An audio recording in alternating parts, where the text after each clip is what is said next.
Good evening to all of you. Today we are going to discuss new topic money. Money जो topic है इसकी 6 marks की weightage है और इसके जो लॉन्ग क्वेश्चन बनते हैं आपके पास जो पोर्शन जो हमने स्टडी करना है money and its function, second supply of money, third credit creation bye commercial bank and fourth functions of central bank. और हम चारों टॉपिक को 4 ही सिटिंग में इसको कंप्लीट करेंगे। ठीक है, तो today we will discuss what is money and its function. और दूसरी बात, मनी की एग्जिस्टेंस से पहले जब मनी अपनी एग्जिस्टेंस में नहीं थी तो इकॉनमी में लेन देन कैसे होता था? बार्टर सिस्टम था। आपने अपनी छोटी क्लासेस में पढ़ा होगा बार्टर सिस्टम। बार्टर सिस्टम क्या होता है? Goods are exchange for goods, यानी कि नो मनी का कोई लेन देन नहीं है, goods are exchange for goods, जिसको कि हम सीसी इकोनॉमी भी कहते थे। सी मतलब C stands for commodity. Clear? Barter system, goods are exchange for goods and C stand for commodity. और जो सबसे बड़ी जो प्रॉब्लम थी बार्टर सिस्टम की वो क्या थी? ठीक है, बार्टर सिस्टम की सबसे बड़ी हमारी जो प्रॉब्लम थी, हमने इसमें इसकी लिमिटेशन यानी लिमिटेशन, प्रॉब्लम्स एंड ड्रॉबैक्स, पहले उसके बारे में थोड़ा स्टडी करेंगे। प्रॉब्लम्स क्या थी? सबसे बड़ी प्रॉब्लम थी हमारी double coincidence of want. Double coincidence of wants कई बार क्लियर कट टर्म पूछी जाती है पेपर में। होता क्या डबल कोइंसिडेंस ऑफ वांट्स? यानी कि simultaneously fulfilment of mutual wants of sellers and buyers. Sellers and buyer की जो म्यूचुअल वांट्स है वो एक साथ पूरी होनी चाहिए, साइमल्टेनियसली फुलफिलमेंट होनी चाहिए।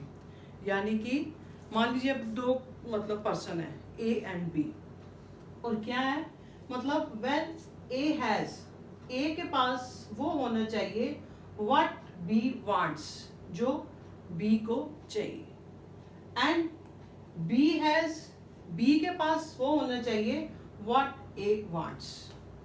ठीक है ना? यानी कि ए हैज, ए के पास वो होना चाहिए what B wants and B has what A wants, जो ए को चाहिए वो बी के पास होना चाहिए, तभी उनका आपस में लेन देन पॉसिबल है।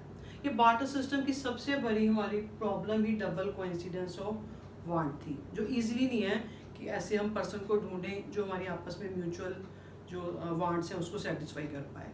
ठीक है, तो ये सबसे बड़ी इसकी प्रॉब्लम थी, यानी कि lack of double coincidence of wants थी। और इसके कारण प्रॉब्लम्स आती थी। It leads to trading cost. Trading cost यानी कि सर्च कॉस्ट, हमें सर्च करना पड़ता था, ढूंढना पड़ता था कि कौन सा पर्सन है जिसे मतलब ऐसी हमारी म्यूचुअल वांट्स की फुलफिलमेंट हो सके। डिस्कम्फर्ट था।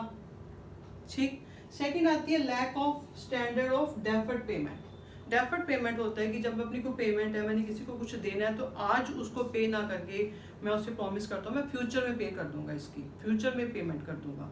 तो जब बार्टर सिस्टम था इट वाज वेरी डिफिकल्ट। ठीक है, यानी कि lack of standard of deferred payment. तब हम डेफर्ड पेमेंट को भी गुड्स पेरिशेबल सी इतनी देर स्टोर करके भी नहीं रख सकते थे कि इसको डेफर्ड फ्यूचर में पे कर सके। थर्ड प्रॉब्लम आ रही है आपको lack of store of value. और जो गुड्स थी ड्यू टू पेरिशेबिलिटी हम उसको स्टोर करके भी नहीं रख सकते थे। जैसे मनी है, अब मनी है हम इसको तो स्टोर करके रख सकते हैं, मनी है का नोट है कभी खराब नहीं होते।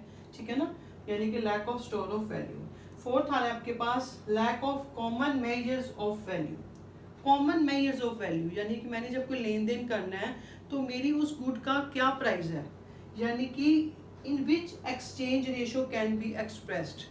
जो हमने एक्सचेंज रेशो करनी है आपस में गुड्स के बदले में गुड्स की, वो कैसे की जाए, ये भी बहुत it was very difficult. Lack of common measures of value. फिर प्रॉब्लम आ रही है लैक ऑफ डिविजिबिलिटी। डिविजिबिलिटी मतलब मान लो किसी के पास कोई गुड कोई एक्स्ट्रा, मान लीजिए चलो सिंपल काउ किसी के पास कोई एक्स्ट्रा है, कोई सेल करना चाहता है तो वो बदले में उसके बदले में कुछ फूड राइस लेना चाहता है। ठीक है ना, तो फिर वो एक्सचेंज कैसे होगा, यानी कि कुछ पोर्शन उसको वीट का चाहिए कुछ राइस का चाहिए, तो हम काउ की डिविजिबिलिटी तो पॉसिबल नहीं है ना कुछ बड़ी बड़ी चीज़ों की। तो यानी कि इस बार्टर सिस्टम के अंदर जब था तो ये सारी प्रॉब्लम आती थी। Lack of coincidence, double coincidence of wants था, lack of standard of deferred payment, lack of common measures of value, lack of store of value, and lack of divisibility. इन सब प्रॉब्लम्स के कारण फिर बाद में एक मनी एग्जिस्ट हुई। मनी यानी कि पैसा जिसको आप कहते हो, मनी और उसके क्या फंक्शन है, वी हैव टू स्टडी। जब मनी एग्जिस्टेंस में आई तो मनी ने सारी जो प्रॉब्लम थी बार्टर सिस्टम को उसको दूर कर दिया। तो हम today we will study money and its function. Money जो आपके फंक्शंस हैं, इसके दो तरह के फंक्शंस हैं। जो मनी फंक्शंस क्या करती है, primary functions also known as main और बेसिक फंक्शंस। दूसरे हैं secondary function, subsidiary functions and directive functions.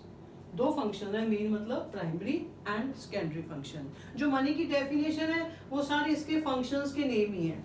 यानी कि मैं आपको पहले डेफिनेशन बता दूं, what is money. Money which act as medium of exchange, measures of value, standard of deferred payment, store of value. सारे जो इसके फंक्शन है उसी को आप लिख दोगे तो that is definition of money. Money का सबसे पहले डिस्कस करेंगे प्राइमरी फंक्शन, जो मेन और बेसिक फंक्शन क्या है, मनी के क्या है। तो लॉन्ग क्वेश्चन पूछा जाता है तो आपको सारा डिटेल देना है। शॉर्ट में कुछ प्राइमरी फंक्शन, सेकेंडरी फंक्शन जो भी पूछे जाते हैं आपको वो मेंशन करने हैं। प्लस कोई भी अगर एक पॉइंट के एक फंक्शन के बारे में पूछा जाता है 2-3 मार्क्स में, तो आपको उसको एक्सप्लेन करना है। और सारे टॉपिक को आपने ध्यान से, मतलब सारे लेक्चर को ध्यान से सुनिया कीजिए, बिकॉज आपका जो भी है MCQ, assertion reason based question है, सारे प्रॉपर अंडरस्टैंडिंग पे आएंगे आपको। अगर आपकी अच्छी अंडरस्टैंडिंग है तो आपको मतलब कोई प्रॉब्लम नहीं आएगी पेपर सॉल्व करने में, इजीली फटाफट पेपर होगा विद गुड मार्क्स। ठीक है, सबसे पहला फंक्शन आ रहा है प्राइमरी फंक्शन के अंदर, मीडियम ऑफ एक्सचेंज। मनी ने क्या किया, मतलब मैं मान लो मार्केट में कुछ चीज़ खरीदने जा रही हूँ, ठीक है, मैंने कोई मतलब मेरा बिल बना, मान लीजिए 1000 रुपीज़ बिल बना, तो मैंने उसको दुकानदार को 1000 रुपीज़ यानी कि 2,500 के नोट्स दिए। उसने इसको आराम से एक्सेप्ट कर लिया without any hesitation, because money is a legal tender money और इसकी जर्नल एक्सेप्टेबिलिटी है।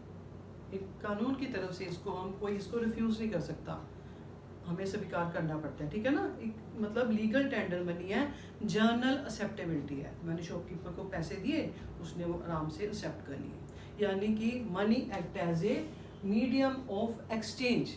हम अब कोई चीज़ लेते हैं तो उसके बदले में फिर पेमेंट की जाती है और विदाउट एनी हेजिटेशन वो एक्सेप्ट की जाती है। तो मीडियम ऑफ एक्सचेंज होने के कारण मनी ने जो हमारी प्रॉब्लम आती थी बार्टर सिस्टम में, डबल कोइंसिडेंस ऑफ वांट को उसको कवर कर लिया। ठीक है, दूसरा आपके पास जो हमारे पास पहले जब बार्टर सिस्टम था, sale and purchase at a same time होनी चाहिए थी। जो मैं सेल कर रहा हूँ उसी से मेरे को परचेज भी करना पड़ेगा। ठीक है ना, तो मनी ने क्या किया, सेल एंड परचेज जो एक्ट था इसको इंडिपेंडेंट कर लिया। मेरी मर्जी, अगर मैं जब कोई सेल करना चाहती हूँ तो कर सकती हूँ, जब मैंने कुछ परचेज करना है तो वो मैं तब परचेज कर सकती हूँ। यानी कि सेल एंड परचेज एक्ट को इंडिपेंडेंट अलग अलग कर दिया। पहले सेल एंड परचेज इकट्ठे करनी पड़ती थी। ठीक है, ये इसका जो मेन एक्सप्लेनेशन हो गया। दूसरा, जो money has no power to satisfy human wants. Money में खुद में कोई पावर नहीं है हमारे ह्यूमन वांट्स को सेटिस्फाई करने के लिए, बट मनी अकेले मनी नहीं करेगा, मनी में वो पावर है। Money has power to satisfy, कि जो हम उन थिंग्स को खरीद सकें अपनी वांट्स को फुलफिल करने के लिए। यानी कि अकेली मनी में वो पावर नहीं है। ठीक है ना, money has no power to satisfy human wants but it power to purchase. इसमें पावर है परचेज करने की, those things which can satisfy human wants, जो हमें चाहिए।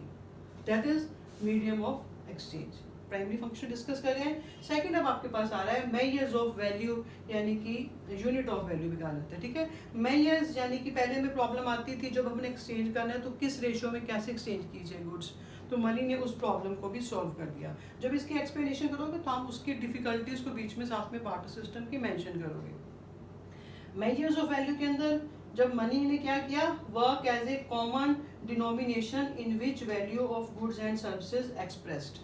डिनोमिनेशन यानी कि नोट है, कॉइन है, उसके ऊपर जो वैल्यू लिखी होती है। ठीक है, पोस्टेड स्टैम्प्स हैं जो उसके ऊपर वैल्यू लिखी होती है। मतलब मनी ने उस यानी कि उसकी वैल्यू उतनी है ना, अगर हमारे पास अगर मान लीजिए 100 रुपीज़ का नोट है, उसके ऊपर 100 रुपीज़ लिखा है, तो यानी कि उसकी वैल्यू 100 रुपीज़ है। तो यानी कि मनी ने हमारी works as a common denomination in which value of all goods and services express की जाती है। तो इसीलिए मनी को regarded as unit of account, money को यूनिट ऑफ अकाउंट भी कहा जाता है। इसका यूनिट ऑफ अकाउंट मतलब रूपी, ठीक है। ये आपके पास दो फंक्शंस, प्राइमरी में medium of exchange and measures of value. अब इसके पास आ रहे हैं सेकेंडरी फंक्शन। सेकेंडरी फंक्शंस में क्या है मनी के? स्टैंडर्ड ऑफ डेफर्ड पेमेंट, जिस पेमेंट को हम आज ना करके फ्यूचर में पे करना चाहते हैं, दैट आर डेफर्ड पेमेंट। तो मनी ने हमारी उस प्रॉब्लम को भी जो बार्टर सिस्टम में आती थी सॉल्व कर दिया। Money is standard of deferred payment, ठीक है। यानी कि इस पेमेंट को हम फ्यूचर में कर सकते हैं। इसने फिर स्टैंडर्ड ऑफ डेफर्ड पेमेंट के कारण जो हमारी बोरोइंग या लैंडिंग, पैसा उधार देना लेना था, उसको इसने इजीली सिंप्लीफाई कर दिया। Next function store of value. Money को हम स्टोर करके भी रख सकते हैं, यानी कि एसेट्स फंक्शन। मनी अगर हमारे पास, उसको स्टोर करके रख सकते हैं, बिकॉज एक तो पोर्टेबल है, आप इसको जहाँ मर्जी इजीली कैरी करके लेके जा सकते हो, ठीक है। इकोनॉमिकल है, यानी कि ज़्यादा स्पेस नहीं लेती, यानी कि अगर ये नहीं कि हमें कोई बड़े बड़े कोई यहाँ गोडाउन खरीदते हैं इसको रखने के लिए, ठीक है ना, नॉट मच स्पेस है, ज़्यादा इसको सेव करने के लिए ज़्यादा पैसे की ज़रूरत नहीं है। फिर जर्नल एक्सेप्टेबिलिटी है, इसको एक जर्नल एक्सेप्टेबिलिटी मिली है, दैट्स वाई इसको स्टोर करके रख सकते हैं। अगर आज मैं पैसा स्टोर करके रख रही हूँ तो मेरे को पता है ये फ्यूचर में यूज़ होएगा, ठीक है ना।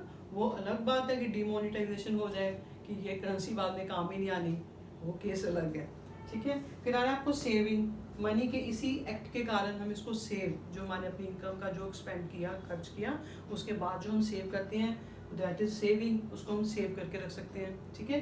ये सारे इसके स्टोर ऑफ वैल्यू के। वाई मतलब इसका कैसे इसने हेल्प की है, क्या मतलब स्टोर ऑफ वैल्यू में।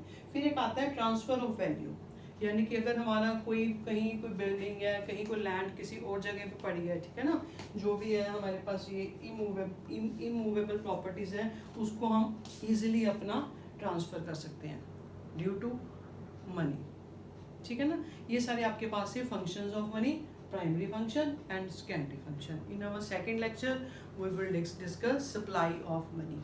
अगर आपको मेरे लेक्चर अच्छे से समझ आ रहे हैं तो please like and share my channel, ठीक है, ओके।